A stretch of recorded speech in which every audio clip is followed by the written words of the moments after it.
इन्होंने तो बांध दिया मुझे। भंड कुमार, दूर हटो वहाँ से।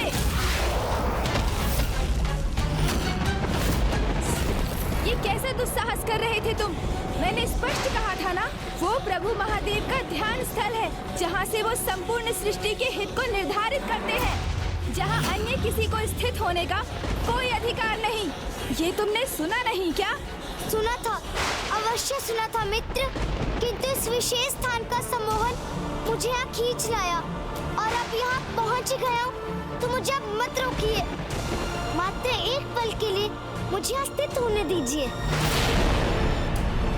इतना तो चलता है,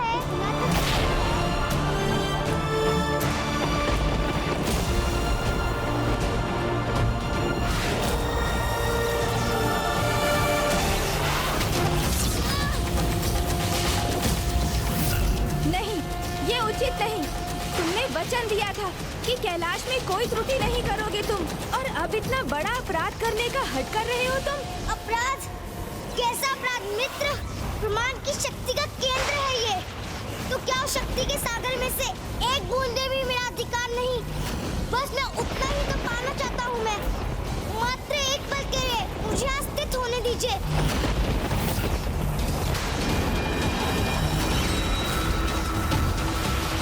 बस किसी प्रकार एक बार पहुँच जाऊंगा।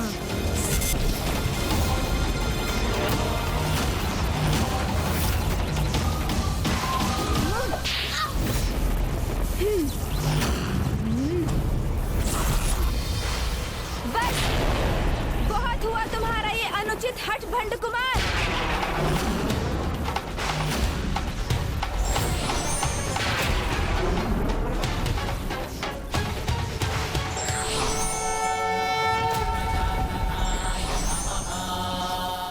ये तो क्रोधित हो गए, कहीं अपनी शक्ति से मुझे आहत न कर दे। तुम्हारा सृजन कर बहुत बड़ी भूल हुई मुझसे।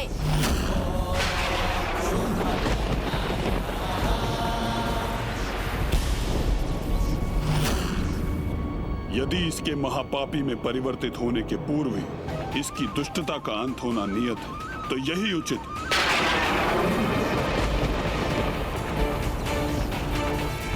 भंड कुमार का सृजन कर जो भूल गणेश से हुई है, कदाचित उसे सुधारने का एकमात्र उपाय यही है कि वो उस दुष्ट की दुष्टता का ही अंत कर दे।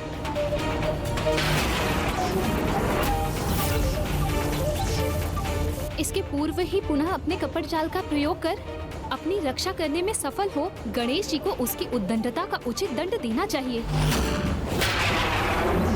कैसे करूं? अब अपनी रक्षा कैसे करूं? सर्वप्रथम अपने पापों को स्वीकार कर उसका प्रायश्चित करो। ये प्रायश्चित का प्रथम चरण है। सूझ गई, इसकी युक्ति सूझ गई मुझे। क्षमा मित्र, क्षमा।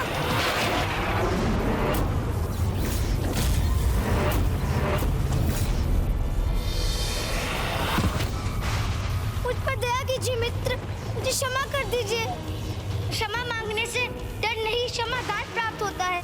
ये आपके ही वचन थे ना, तब उन वचनों का मान रखिए। और वैसे भी कोई अपराध हुआ कहाँ मुझसे? मैं महादेव के स्थान तक तो पहुंचा ही नहीं, तो इतना तो चलता है।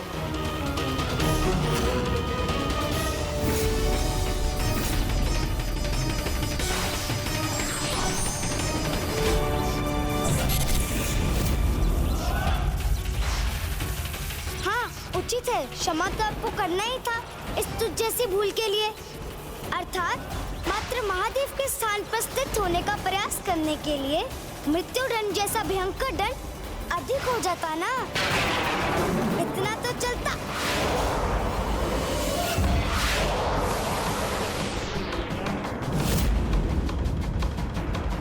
कुपथ पर चलना ही जिसकी नियति है, उसे इतना साधारण दंड कहाँ सुधार सकता है।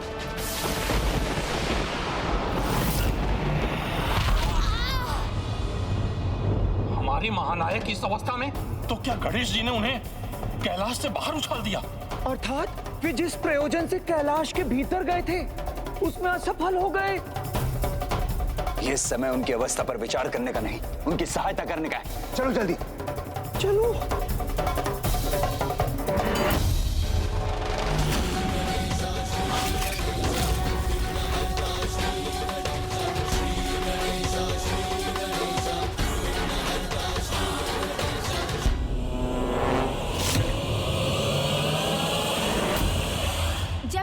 समझाने पर भी ना समझ सके, उचित सीख देने पर भी भूल और अपराध करने पर ही आतुर हो, तो उसे उचित अनुचित का बोध कराने के लिए दंड देना अनिवार्य हो जाता है। और मुझे आशा है कि मेरे इस दंड से तुम समझ गए होगे कि तुम कितनी बड़ी भूल करने जा रहे थे। अभी तो यही उचित होगा कि मैं इनकी बात स्वीकार कर इनका क्रोध शांत करूं। चलता है। मित्र, दंड तो दे दिया आपने मित्र, उचित है, किंतु अब मेरी सहायता कीजिए, अपने इस मित्र पर दया कीजिए मित्र, दया कीजिए। मित्र? मुझे तो ऐसा मित्र चाहिए था जो किसी भी परिस्थिति में मेरा साथ ना छोड़े, मेरे हृदय की प्रत्येक बात को सुने, समझे, मुझे एकाकीपन का आभास भी ना होने दे, मेरी भावनाओं का आदर करे, कभी मेरा विश्वास ना भंग करे। इसलिए मित्र रूप में तुम्हारा सृजन किया था मैंने, किंतु मुझे कहाँ ज्ञात था कि मैं जिसकी रचना कर रहा हूँ वो मेरी मित्रता के सर्वथा अयोग्य, मात्र एक महादुष्ट, महापापी है। हाँ, ऐसा महापापी जिसे अच्छाई बुराई, उचित अनुचित की सीख दी मैंने, किंतु फिर भी वो अपने छल कपट और अपनी बुराई पर ही स्थिर रहा। तुम्हारा सृजन कर बहुत बड़ी भूल हुई है मुझसे। नहीं मित्र, ऐसा नहीं है।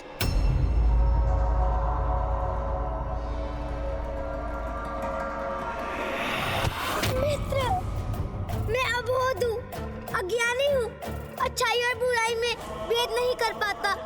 अच्छाई मुझसे छूट जाती है, बुराई मुझ पर हावी हो जाती है। मैं विवश हूँ मित्र, विवश हूँ।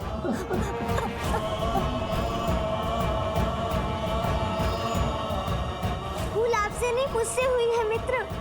अब एक ही उपाय शेष है, आप मुझे मिटा दीजिए, आप मुझे मिटा दीजिए, आप मुझे मिटा दीजिए। किंतु फिर आप अपने मित्र के साथ से वंचित हो जाएंगे, ये तो और भी दुखद है। तो एक कार्य कीजिए, ऐसा कोई अचूक उपाय बताइए, अर्थात ऐसी शक्ति दे दीजिए मुझे जिससे मैं अपने भीतर के विष पर विजय पा सकूं, स्वयं को सुधार सकूं।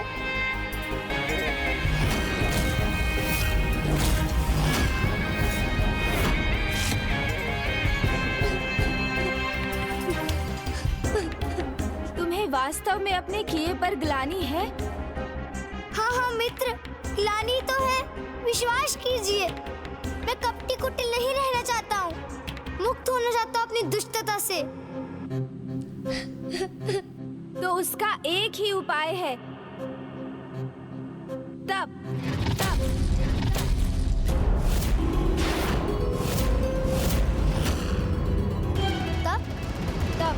अर्थात तपस्या, जिससे प्राप्त तपोबल की पवित्र अग्नि तुम्हारी दुष्टता का नाश कर तुम्हारे भीतर अच्छाई को जागृत करेगी।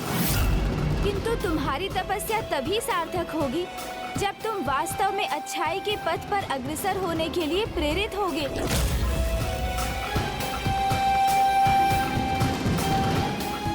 हूँ ना, प्रेरित हूँ मैं। अच्छाई अपनाने के लिए तप भी अनिवार्य है, तो मैं वो भी करूँगा। बस आप मेरे मार्गदर्शन करने की कृपा कीजिए। बताइए मुझे, मैं तप कैसे करूँ?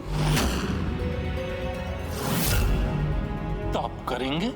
हमारे महानायक, और तब मुझे तो यही ज्ञात था कि छल ही इनकी शक्ति है। तब अवश्य इसके पीछे भी भंड कुमार का ही कोई छल। दुष्ट भंडासुर इतनी सरलता से अपनी आसुरी प्रवृत्ति का त्याग कदापि नहीं करेगा। तब से उसके स्वभाव में भले ही कोई सुधार न आए, किंतु देवी कृपा से कृपा तो कीजिए मित्र। ये तो बताइए मुझे, मैं किसकी तपस्या करूं? बताइए ना मित्र।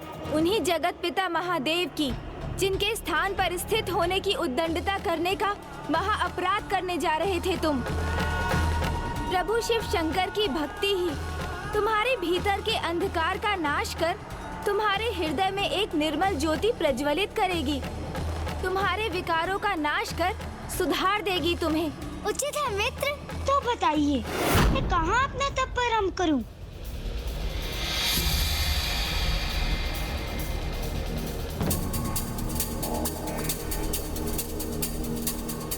मित्र, ये किस स्थान पर ले आए आप मुझे? न भी वृक्षों की छाया है, न कोमल धूप, और इतनी ऊंचाई पर शीत का भीषण प्रकोप है। भंड कुमार, स्मरण करो, क्या कहा था मैंने? तप के लिए सुविधा से अधिक एकांत अनिवार्य है। हाँ हाँ, पुनः भूल हुई है मुझसे। सह लूंगा, मैं इस असुविधा को भी सह लूंगा, किंतु किस मुद्रा में करूं अपनी तपस्या? हाँ, ऐसे भूमि पर स्थित होकर, खड़े होकर, अथवा इस प्रकार एक पांव पर खड़े होकर मैं हाथों के बल भी खड़ा हो सकता हूँ।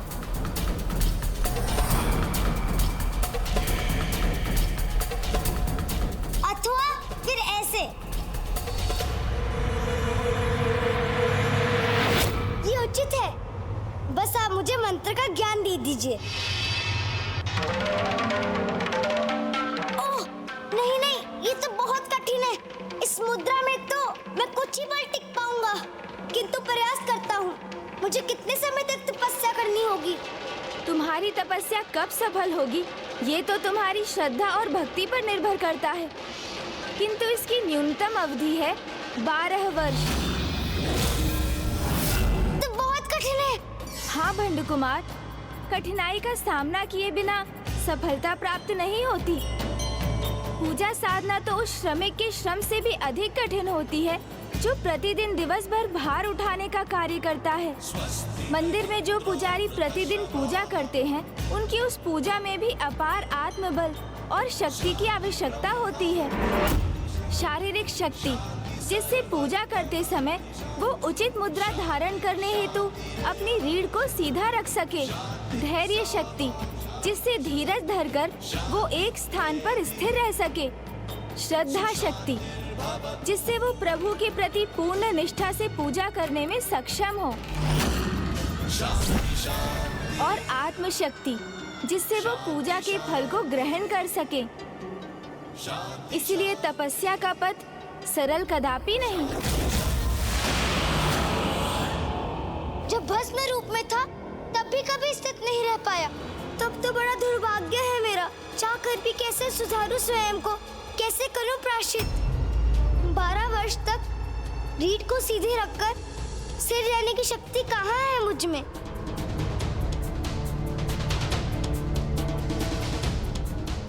मुझे क्षमा कीजिए मित्र, मैंने आपको फिर से निराश किया। और सहायता लूं तो किससे लूं?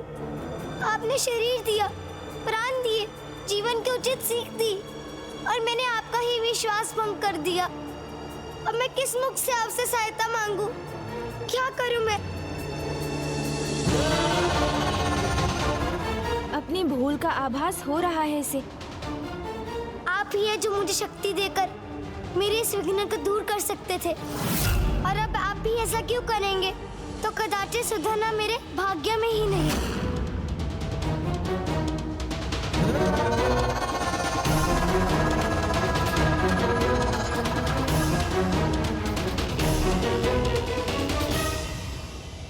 भंड कुमार,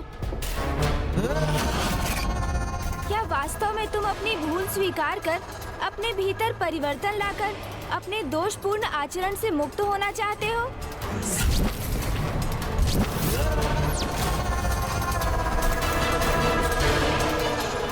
हाँ मित्र, मैं आपको विश्वास दिलाता हूँ। सदा आपकी सीखों पर चलकर उचित मार्ग का चुनाव करना चाहता हूँ। आपके मित्र होने के योग्य बनना चाहता हूँ। हमारे महानायक भंड कुमार अवश्य अपने किसी छल से पुनः इनका विश्वास प्राप्त करने में सफल होंगे।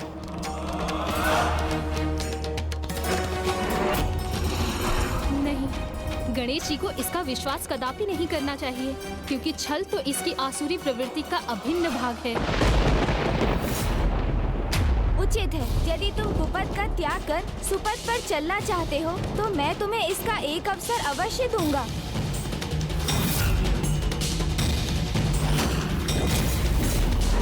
तप संपन्न करने के लिए जिन शक्तियों की तुम्हें आवश्यकता है, मैं वो शक्तियाँ तुम्हें प्रदान करूंगा।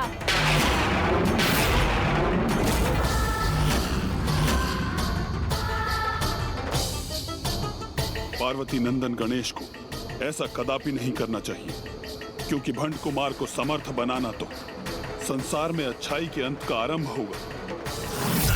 भंड कुमार एक भयंकर असुर भंडासुर में परिवर्तित होगा।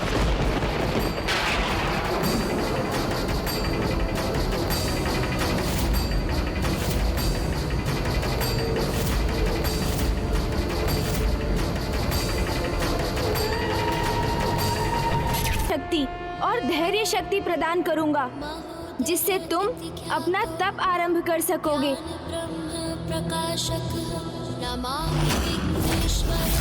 किंतु श्रद्धा शक्ति और आत्म शक्ति तुम्हें स्वयं जागृत करनी होगी, क्योंकि वो शक्तियाँ व्यक्ति को स्वयं अपने भीतर से उत्पन्न करनी होती हैं। अपने सहयोग मित्र के प्रति आपकी ही सुधारता के लिए मैं सदा आपका आभारी रहूंगा मित्र। बस आप मुझे मुख्य शक्तियाँ ही दे दीजिए, अन्य शक्तियाँ वो तो मैं स्वयं ही प्राप्त कर लूंगा। इतना तो चलता है। तो अब तुम अपनी रीढ़ को सीधा रख ध्यान मुद्रा में स्थित हो जाओ।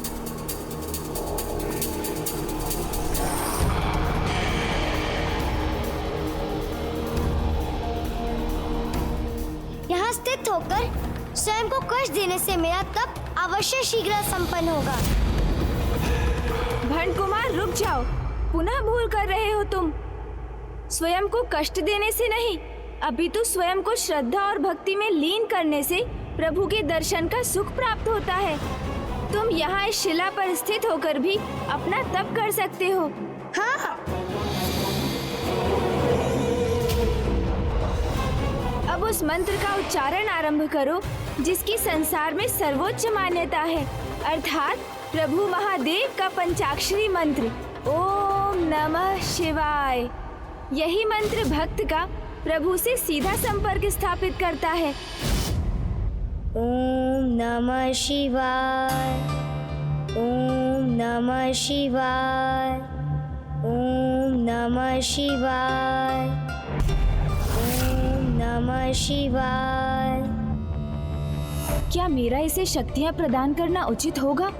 कहीं ये उनका प्रयोग अपनी दुष्टता के लिए तो नहीं करेगा?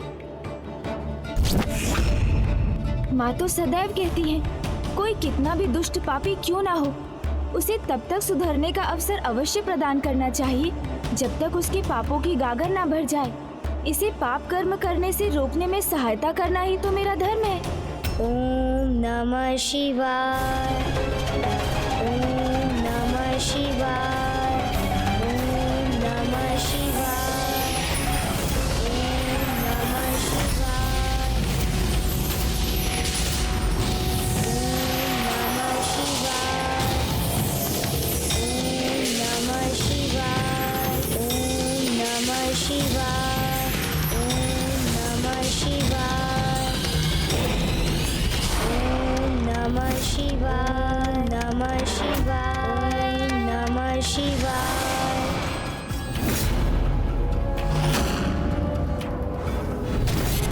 ओम नमः शिवाय। इस तपस्या का उद्देश्य अपने मन में सदा स्थिर रखना भंड कुमार। स्मरण रखना कि तुम ये तपस्या अपने भीतर की दुष्टता का अंत कर अच्छाई की लौ जागृत करने के लिए कर रहे हो। मेरी तो यही आशा है कि मैंने जो किया वो सर्वथा उचित हो।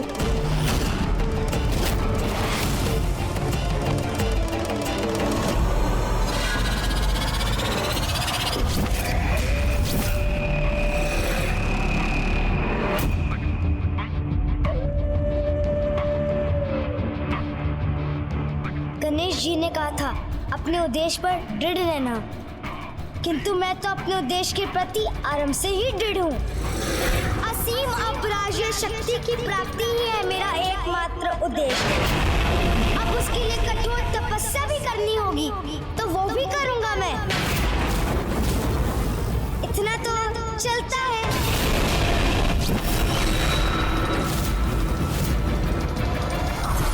मेरे अत्यंत शक्तिशाली महासुर बनने की हमारी योजना के अगले चरण में पहुंच गए हैं हम।